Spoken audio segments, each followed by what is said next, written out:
That one! Which one? The flipping mountain! This episode, we're in Norway! Norway? Norway? Norway, Norway!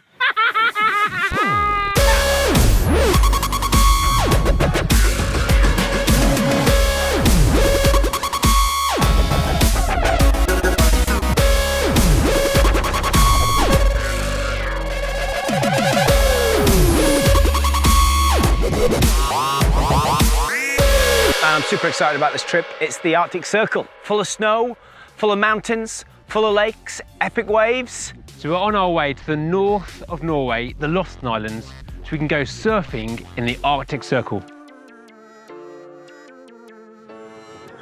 So our surfboards aren't here. So we've come to the Arctic Circle to try and get a surfing, and the surfboards aren't here. So we are scuppered there saying they can fly them in tomorrow and bring them for the next day. We leave that day from here, so so frustrating. It's got everything. It's got all the boards. It's got all my jackets.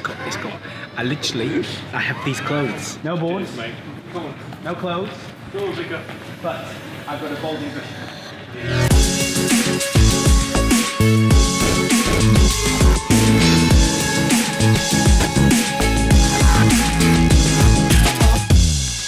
So Frosty's committed himself to do an ultra marathon or something like that. So I've had a little bet with him that he can't make it to the top of that hill in less than 50 minutes. If he does make it within 15 minutes, okay, then I'm going to jump into that lake. If he doesn't make it in 50 minutes, then on his descent, he has to jump into that ice cold lake. So here we go. Let's see what he can do.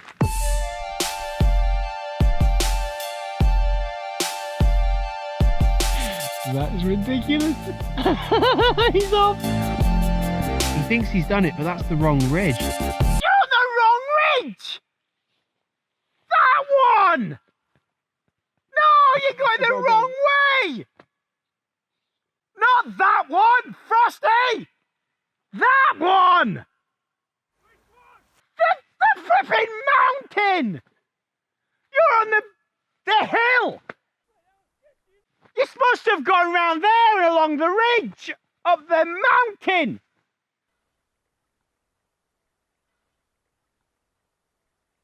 What a plonker. So slight problem. We may have lost the Balding Bishop. He ran off in that direction, ran up the wrong mountain. We sent him to the other and we haven't seen him now. So I'm actually going to go off and see if I can find him. Because it's a little bit concerning. He's only in shorts and t-shirt. What if he's in a hole somewhere? We're gonna have to go flipping climb the mountain ourselves now. In a flipping Vicky's outfit! We can look up the valley, try and see him. Oh, let me just get a shot of these ducks. Oh, that's really nice. Oh no! Oh, Frosty! What am I going to tell his wife? Flipping lost him up the blooming mountain. Frosty! Oh, very cold hands. I heard him. Flipping thought you died. Flipping, I just climbed this flipping mountain in me vicar's outfit. I'm soaked. I'm flipping freezing. Beggar in middle of flipping Antarctica. What are we doing here? This is not surfing around the world.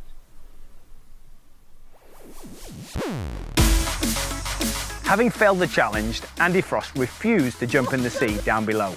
Having none of it, he was. But what was wonderful is as we came down the mountainside, he's legging it and he falls into a hidden ice river. Ah! Ah! Look at it! Ah! Ah! Oh, river! Absolutely brilliant, priceless, soaked from head to toe. I loved every second. mate. We're going to surf the Arctic Circle. I know. I haven't been able to persuade you to go for a winter surf for about 10 years. So normally in the UK, what's the temperature in the winter? 8, 9 degrees, perhaps. 8, 9 degrees. Yeah. So here it is 4 degrees. But the Norwegian surfer, they are the most extreme committed surfers, I think, possibly on the planet. But interesting the whole idea about commitment. Like, I am committed to my surfing, but it's interesting how time changed that sense of commitment. And I'm still living in London, mate, not by the beach, so that's a real kind of challenge to my surfing. Yeah. If you're not as committed to cold water surfing as you once were, what are the things that you are currently committed to 100%? Being committed out to my family, to my kids, is a big part of the jigsaw puzzle, really. Yeah. So there's a challenge there, isn't there? Like, actually, we, as a generation, we're probably less committed and more flaky. So are we going to look then and explore that commitment? Well, I think that one of the things that you have to work out in life, what are the absolutes that you need to commit to? Well, maybe by the end of the trip, we'll have it all resolved and worked out. All right, rock on. But slowly, because you're a terrible driver. Cheers, mate.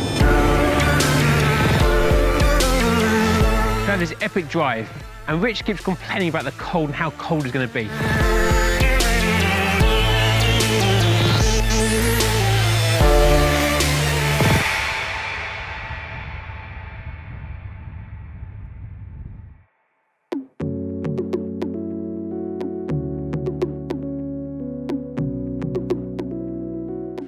Long drive, ferry ride, absolutely shattered. Arrive at 1 in the morning.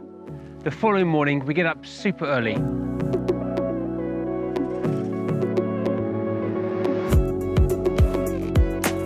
So we've come to this place called Unstad, which is an amazing surf spot in the north of Norway, to hook up with a guy called Shannon from South Africa, who's now moved here, who's got this incredible, amazing story. Shannon arrives to take us surfing. The thing is, we have no surfboards, we have no wetsuits. But then we discover that Shannon works in a surf shop. And has got all the equipment that we need, wetsuits, surfboards, it's a miracle. We're super stoked to have any kind of equipment at all, but what we have got is these great big longboards. And I've not ridden a longboard for around 30 years. So this was a bit of a shock to the system. And there are these perfect little waves out the front where it would be incredible to be on my little shortboard.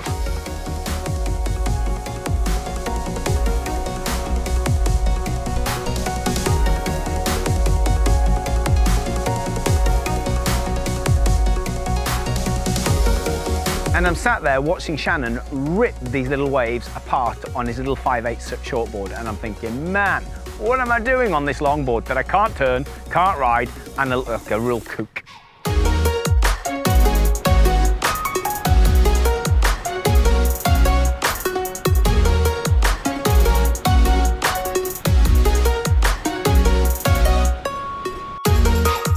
Having young kids now, I get to surf in the UK less regularly, so I'm less used to the cold water.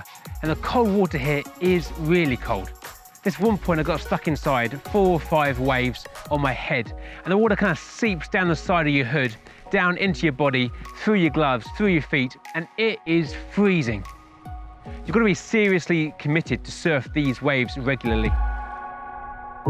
After 20 minutes of feeling sorry for myself, I suddenly realized that I'm living the dream.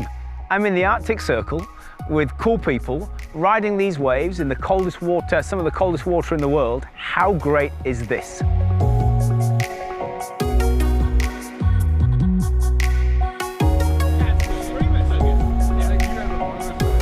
Frosty was Mr. I'm committed to surfing. He was shaking, shivering. He was complaining the whole time. I was like toasty. Well, you know, I mean, in reality, I'm freezing, but he was struggling big time.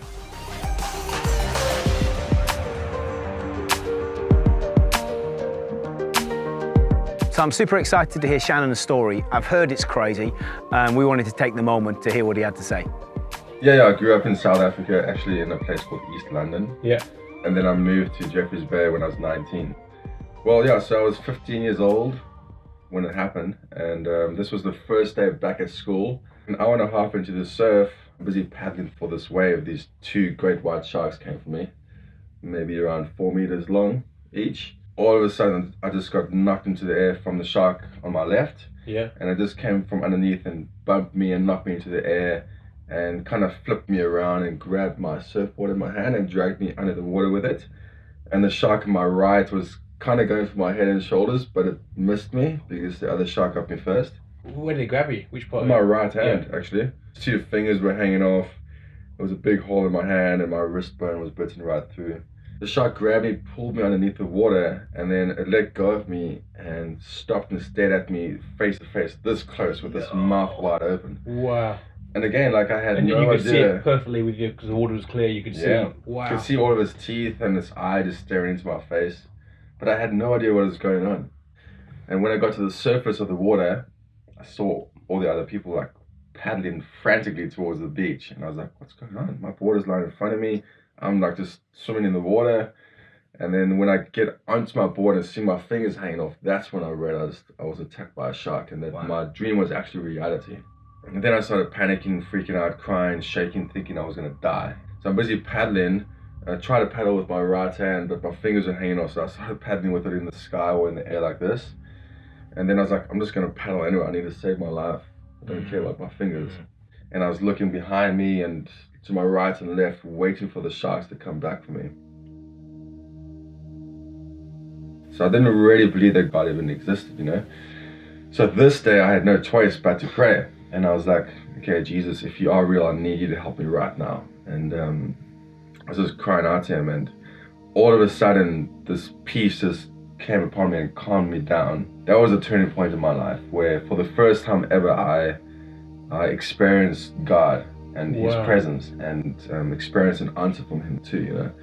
And that was the best and the most beautiful thing ever, for sure. So from that day on, I started seeking God and getting to know God more intimately, because I'd gone to church and to that kind of stuff, but nothing ever changed my life. But this made me seek and devote myself to God, you know. I ended up surfing 6 weeks later after my attack. It was very scary. I was quite nervous, but I also had this change in my heart where I knew that I had a purpose and I was saved for a reason and for a purpose.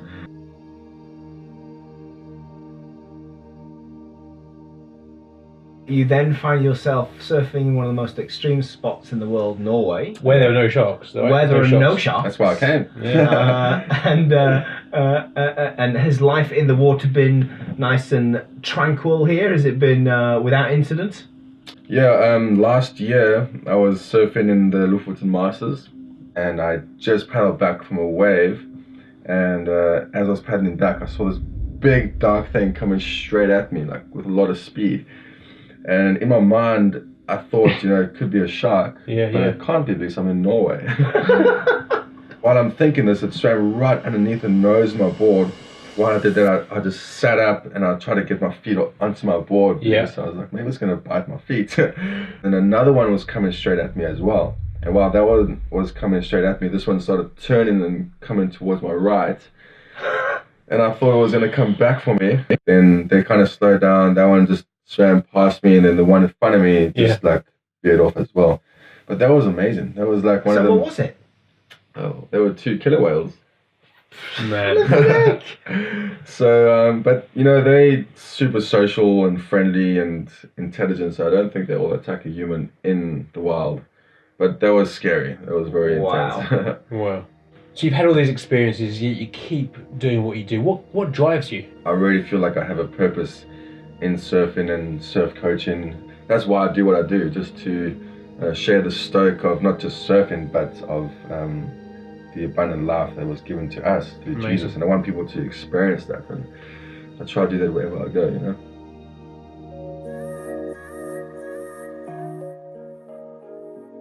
And we think, wouldn't it be epic to surf or to swim with killer whales?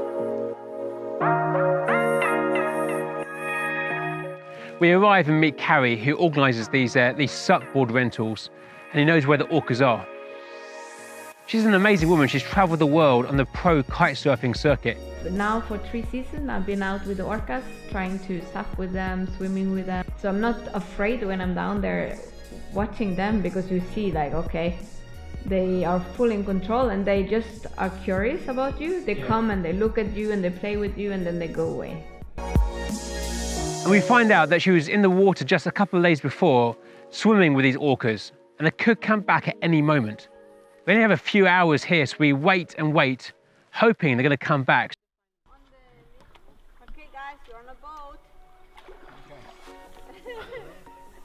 Here we are, Frosty, I'm away. You can do it, mate.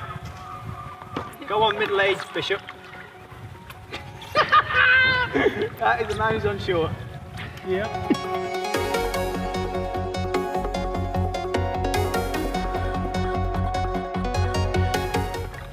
So you saw them 2 days ago, that way. That way, Frosty. Yeah, that way.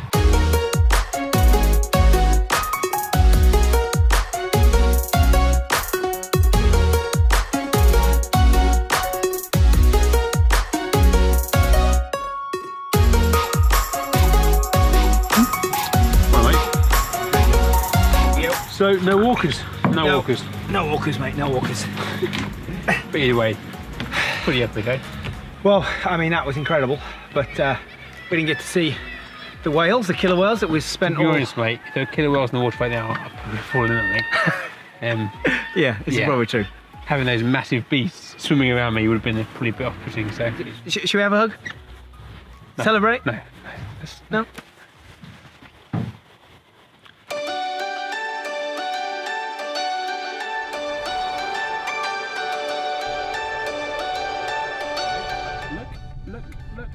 Yes! We get back and there they are. The boards are there.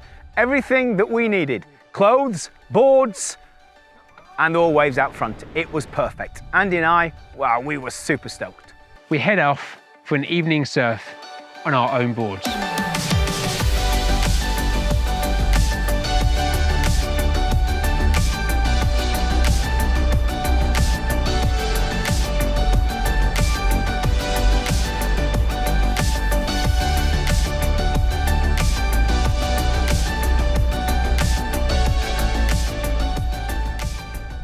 Mate, very impressed. You've surfed 4 degrees water I have. in a super thick wetsuit. Yeah. I've been freezing the entire trip in my flipping Vickers outfit. Yeah. So I've got a challenge for you. Okay. Will you surf here in your board shorts? One wave, in your board shorts, full on commitment. That's commitment to surfing. Come on. Come on. Come on. Go on then. Come on. Go on. Okay, okay. Come on. Okay, I'll give it a go. Yes! Let's go. Go Frosty! Yes! Yes! Yes! Not that one! Not that one! That one! Oh, always. Wrong mountain, wrong wave. Right, this one! Turn around, paddle, man, paddle! Paddle, yes! Yes! Go, surf! Yes! Yes! Oh, no, no, no, no! No!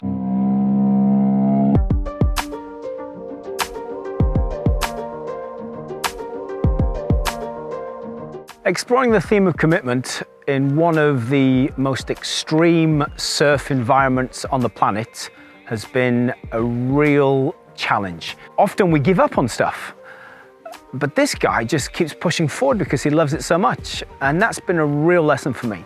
There's things in my life that I really do love that I need to remain committed to and hold the course, no matter what obstacles are before me. I've been reminded again that ultimately God is more committed to me than I ever can be to him. And hearing Shannon's story has shown me again what true commitment looks like. God was so committed to us that he sent his son Jesus. And for me to be committed to him is about discovering more of who he is and pursuing the things that he's put upon my life to do.